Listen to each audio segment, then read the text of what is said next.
সম্মান আল্লাহ দান করেন রে বাবা, অহংকারী করিও না। টাকা পয়সা আল্লাহ দিয়েছে, ক্ষমতা তো আল্লাহ দিয়েছে, শুকর আদায় করো, অপব্যবহার করিও না। সাবধান, গরিবকে ধমক দিও না।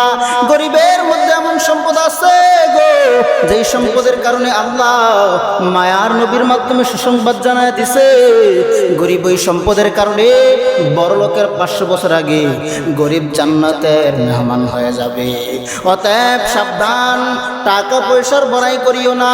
এ টাকাওয়ালা, ক্ষমতাওয়ালা, সম্পদওয়ালা ভাই সাবধান, টাকার বড়াই করিও না। তোমার মতো কোটি টাকার সম্পদ ওয়ালা তাকাইয়া দেখো, সম্পদ বড়ি আছে নাই। জমিনের মধ্যে তাকাইয়া দেখো, ওই যমুনা গ্রুপের মালিকের দিকে তাকাও। তাকাইয়া কি দেখছো?